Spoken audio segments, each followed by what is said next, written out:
Bismillahirrahmanirrahim. Assalamualaikum warahmatullahi wabarakatuh. Wahai anak-anakku, murid-muridku yang senantiasa dirahmati oleh Allah Subhanahu wa Ta'ala, marilah kita lanjutkan pelajaran kita ngaji belajar urip. Kali ini kita membahas reinkarnasi atau hari kebangkitan. Al-Quran surat Maryam 33 menyatakan, wassalamu alayya yauma wulidtu wa yauma amut wa yauma ub'atsu hayya. Dan kesejahteraan semoga dilimpahkan kepadaku di hari aku dilahirkan, pada hari aku meninggal, dan pada hari aku dibangkitkan hidup kembali.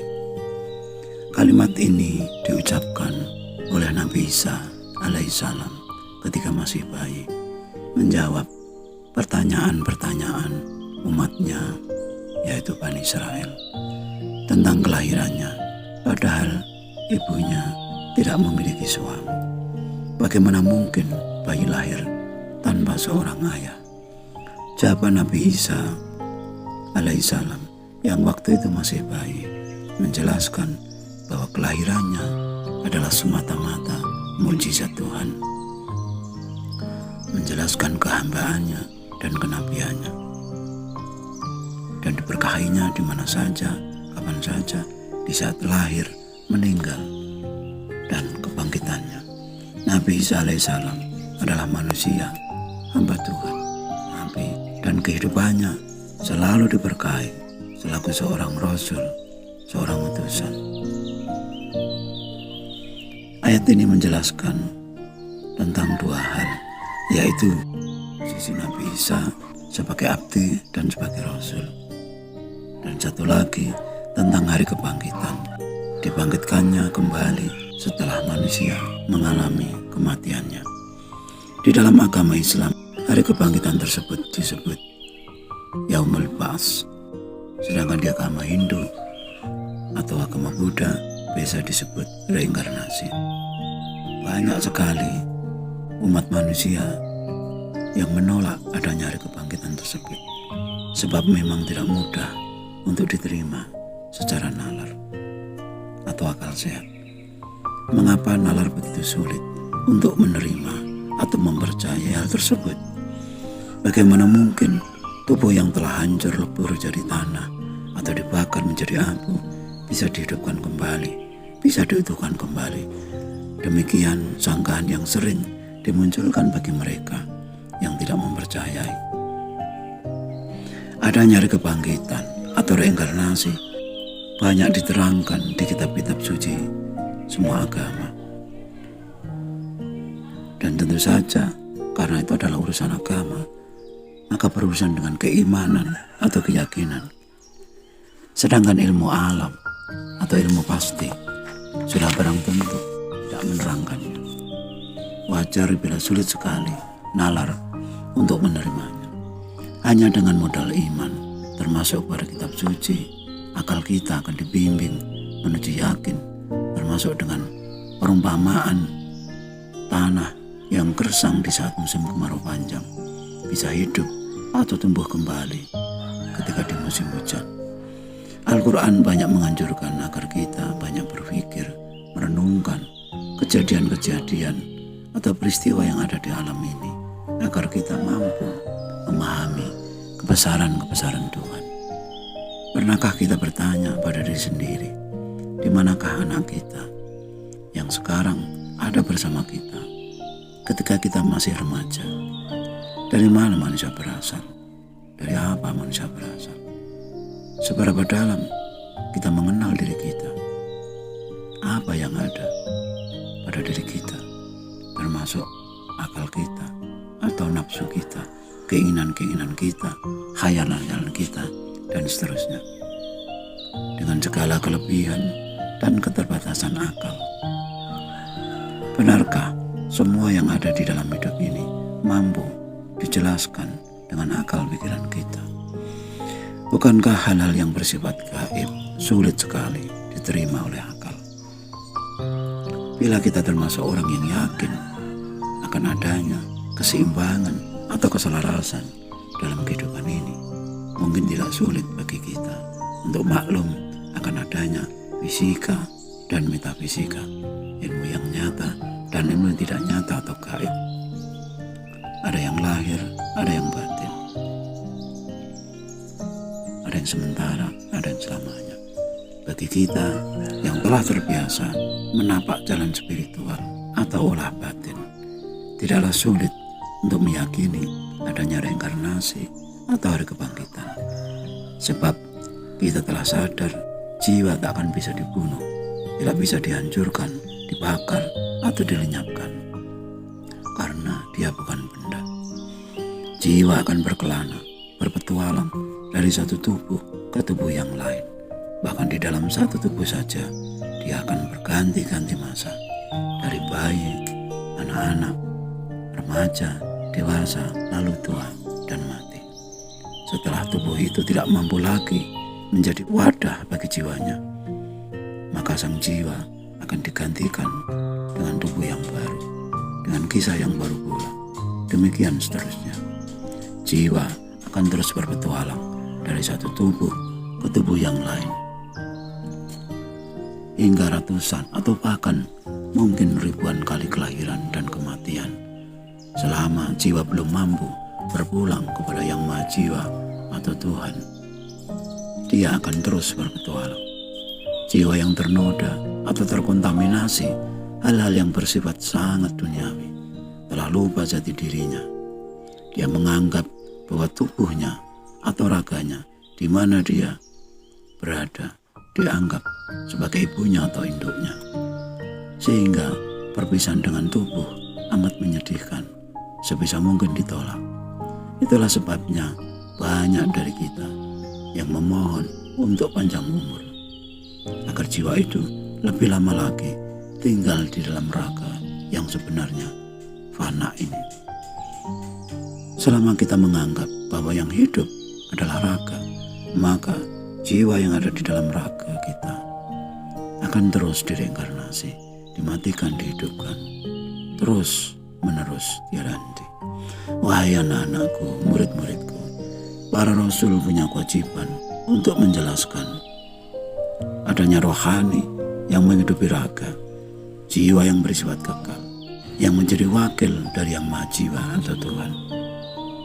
Sebagai orang-orang pilihan, para rasul dibukakan rahasia-rahasia kehidupan, rahasia-rahasia ketuhanan, agar misi kerasulan berjalan sesuai dengan kehendak Tuhan. Tentu saja dengan perjuangan, cobaan, dan ujian yang teramat berat. Misi itu menjadi sangat berat karena pada umumnya manusia hidup di dunia sangatlah duniawi, sangatlah materialistis, sehingga bila taat kepada Rasul berarti harus melawan arus duniawi yang teramat kuat. Tidak mengherankan bila Rasul-Rasul itu dijadikan bahan ejekan, bahan olok-olokan ketika mengajak umat agar jangan menyembah berhala sebagai simbol cinta terhadap hal-hal yang bersifat duniawi, hal-hal yang bersifat sangat sementara. Mengikuti ajakan para rasul, ajaran para rasul, berarti harus mengubah kebiasaan yang telah diajarkan oleh nenek moyang kita, oleh nenek moyang mereka. Kabar tentang adanya akhirat, surga, neraka, hari kebangkitan adalah bahan ejekan yang paling menarik. Bagaimana mungkin tubuh yang telah hancur dihidupkan lagi? Mereka mengira dihidupkan dengan tubuh yang sama. Mereka membantah para rasul dengan tanpa ilmu pengetahuan. Kemelekatan mereka terhadap duniawi membuat mereka terjebak dalam kebodohan yang abadi. Mereka tidak percaya kepada sesuatu yang gaib. Mereka tidak tahu bahwa masa depan juga termasuk gaib. Masa depan tidak bisa diprediksi sama sekali, terutama tentang kematian, apalagi tentang hari kebangkitan. Hanya mereka yang percaya pada hal-hal yang gaib, termasuk yang ada pada rukun iman, yang mencantumkan iman kepada kitab suci. Hanya mereka yang percaya bahwa rohani atau jiwa itu abadi, yang mampu meyakini hari kebangkitan. Di dalam kitab suci Al-Quran, surat Mukmin ayat 11 dinyatakan, yang artinya, mereka menjawab, ya Tuhan kami, Engkau telah mematikan kami 2 kali dan telah menghidupkan kami 2 kali pula. Lalu kami mengakui dosa-dosa kami. Maka, adakah suatu jalan bagi kami untuk keluar dari neraka? Ayat ini begitu jelas bahwa jiwa tidak bisa mati. Dia hanya berganti-ganti tubuh berkali-kali selama belum mampu untuk kembali kepada Yang Maha Jiwa atau Tuhan. Jiwa harus kembali suci agar berpulang sebagaimana dia datang. Untuk mencapai suci, jiwa harus selalu dibersihkan dari noda-noda kemelekatan hal-hal duniawi. Dampak paling buruk dari cinta duniawi adalah menuhankan harta benda, menyembah berhala dalam segala macam bentuknya, harta, jabatan, wanita, kebun, sawah, ternak, mobil, istri, anak, gelar, dan seterusnya. Tuhan adalah zat yang maha cemburu. Tuhan tidak mau dimadu, diduakan, ditegakkan, dan dibandingkan dengan yang lain. Menyekutukan Tuhan adalah dosa yang tidak terampuni. Bagaimana mungkin zat yang menghidupkan dibandingkan dengan yang lain-lainnya? Wahai anak-anakku, murid-muridku, cobalah tanyakan kadar keimanan kita kepada Tuhan. Seberapa positif kita berpikir kepada Tuhan kita? Bukankah Dia Maha Pemurah dan Maha Penyayang? Bukankah Dia Maha Mengetahui dan Maha Bijaksana? Bukankah adanya hari kebangkitan adalah untuk kebaikan kita? Tuhan yang Maha Tahu itu tahu bahwa jika kita hanya diberi satu kesempatan di dalam kehidupan di dunia ini atau satu generasi saja, lalu harus ditotal pahala dan dosa kita, tidaklah mungkin kita akan masuk surga. Pasti kita akan masuk neraka selama-lamanya. Cobalah jujur pada diri sendiri dalam waktu sehari saja. Bila ditanya berapa persen kita ingat kepada Tuhan, jawabannya pasti sedikit sekali kita mengingat Tuhan. Bayangkan bila satu lupa sama dengan satu dosa, berapa banyakkah dosa kita kepadanya? Belum lagi dosa zalim kita. Tuhan yang menjadikan kita sukses, namun kita yang mengakuinya. Bayangkan bila Tuhan bukan zat yang maha pengampun.